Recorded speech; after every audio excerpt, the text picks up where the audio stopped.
A new front in the nearly 7-year Syrian war is opening in the country's northwest. Turkish troops and allied fighters are waging an air and ground campaign against U.S.-backed Syrian Kurdish forces in Afrin, an area Kurds have controlled for much of the conflict. Turkey officials say Operation Olive Branch isn't an invasion, but an effort to protect Turkey's borders from the U.S.-backed Kurdish militia in northwest Syria. They say some 20 villages have been cleared of those Kurdish fighters, known as the YPG. They are linked to Kurdish separatists inside Turkey. Prime Minister Binali Yildirim. Firstly, the Afrin operation is a national security issue for Turkey. Secondly, it is to end the cruelty of the terror groups over the Arabs, Kurds, and Turkmens living in peace there. It comes after Turkey's President Recep Tayyip Erdogan last month accused the U.S. of building an army of terror along its border made up of those Kurdish fighters. But the U.S. insists that the Kurdish YPG are a valuable partner in the fight against ISIS in Syria. They helped to liberate the former ISIS capital, Raqqa. But in Syria's northeast, Kurdish-controlled territory, here in yellow, borders Turkey. Erdogan has also vowed to push the Afrin operation east to Manbij. That's where U.S. Special Forces are operating with the Syrian Kurds. In response, General Joseph Votel, commander of U.S. forces in the Middle East, told CNN earlier this week that pulling U.S. troops from Manbij was, quote, not something we are looking into. Pentagon spokeswoman Dana White today. Turkey is a NATO ally, and we don't always see everything the same. But the common threat is ISIS, and anything that takes away from that fight is a distraction. So that's why we've asked them to restrain themselves and to limit this offensive. Caught in the middle, several 100,000 Kurdish civilians in the Afrin region. At least 240 Syrians have been killed, according to the Syrian Observatory for Human Rights. Roughly 90 are said to be YPG fighters. The Turks say at least 5 of their soldiers have been killed. And now for the official Turkish perspective on the fight in Syria and relations with the U.S., I'm joined by Sardar Kılıç. He is Turkey's ambassador to the United States. Mr. Ambassador, thank you for being here. Thank you, Judy, for having me here and providing me with the opportunity to enlighten your viewers with regard to the ongoing operation in northwest Syria. Why is your government so concerned, so worried, so against these YPG fighters who have helped the United States defeat ISIS in Syria? Well, if you can bear with me a moment, first of all, I would like to set a perspective in that regard. You have suffered as a result of terrorist attacks. I mean, I know how vivid the bitter memories of 9/11 in the hearts and minds of the American people. I mean, we did not suffer as many on a single attack on a single day, 3,000 or so. But during the last 3 decades, we have lost 40,000 Turkish citizens as a result of attacks conducted by PKK. And how could they sustain those attacks during the last 3 decades? Because there was a lack of authority and lack of security in northern Iraq.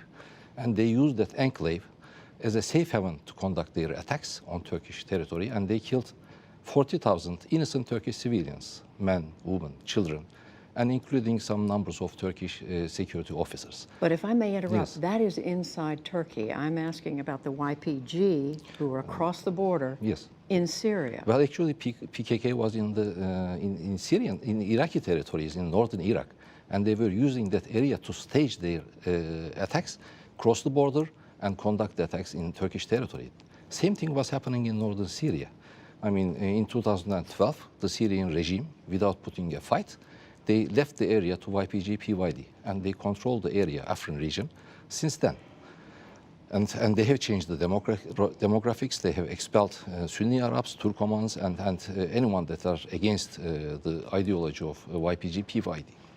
And they started conducting attacks against Turkish territory, Turkish civilians. They targeted Turkish civilians. Last year alone, they have conducted 700 attacks. Scores of people died.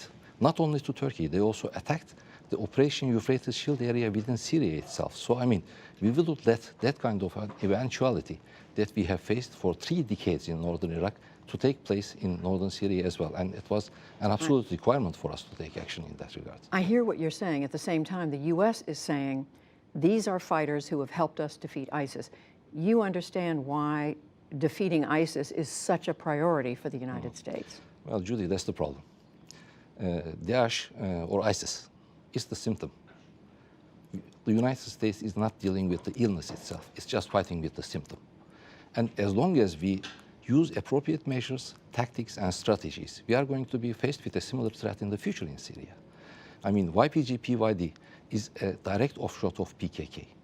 Even the U.S. authorities You're saying they're connected to the Kurdish extremists? Not connected. They are under direct control of PKK.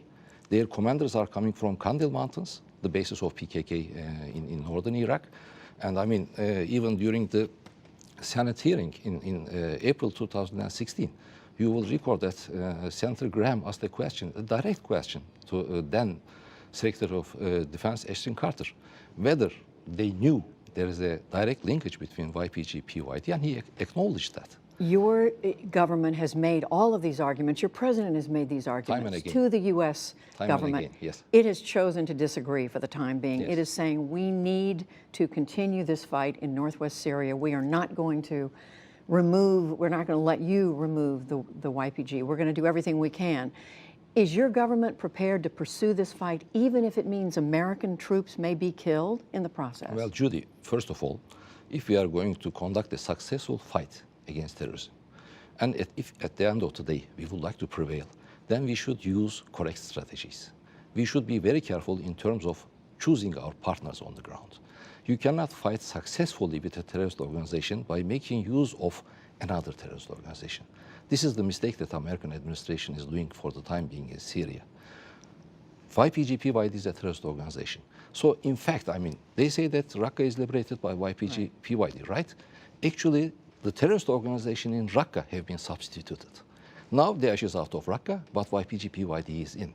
And these are not our words. I mean, just look at the reports of humanitarian organizations. I mean, Human Rights Watch, Amnesty International, they are enumerating all the efforts of ethnic cleansing, forceful recruitment of children, and so on and so forth. They are running counter to each and every principle that the United States stands for. But yet, the United States opts for working with YPG-PYD, and even in your intro, you have stated them as a partner of the United States. With such a fundamental disagreement here, how much damage has been done? How much is the U.S.-Turkey relationship weakened by this? Well, I mean, I believe that the U.S. public opinion is among the best to understand how the Turkish public opinion feels after their losses. We have lost 40,000 people.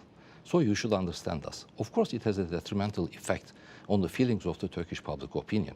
We want to fight against terrorism. We have been part and parcel of the international coalition since its inception, but we would like to fight terrorists with the appropriate strategies. You have a NATO, I mean, you have an ally that has the second largest army in NATO. The United States could have, of course, the United States could have opted for working with Turkey to conduct a successful fight against Daesh. Many Americans are looking at this and looking at what the Trump administration position is, and they're still asking, is Turkey prepared to see U.S. soldiers die in this fight where your government is going after them? Well, Judy, I mean, we are long-term allies, and I'm confident that we are not going to come to that point. But in order to ensure that, I think the United States should take certain actions. They should terminate their support to a terrorist organization, which an ally time and again claims that terrorist organization constitutes an existential threat for our security and stability. So they should put an end to their support. They should cease providing them weapons and ammunition. Have you asked them to do this? Of course. And they should collect the weapons that they have given already. I mean, as of yesterday, there have been rockets sent to Turkey, a hospital, a restaurant, a house, and they have killed and wounded scores of people. And most of those weapons, I'm confident, that were provided by the United States. How can you make sure that the weapons that you have given to YPG-PYD to fight against Daesh are not going to be to end up used against Turkish assets, Turkish civilians, and Turkish security forces? Well, I mean, we have made those points time and again. And they are cognizant that actually there is no difference between YPG, PYD, and PKK. So, I mean, yes.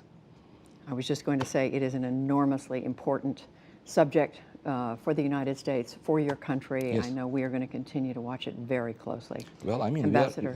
we are strong allies. We need each other. And- And I hope that we are going to prevail at the end of the day. Ambassador Kulich, thank you very much Thank for you joining for having us. me. Thank you, We Judy. appreciate it. Thank you. Thank you.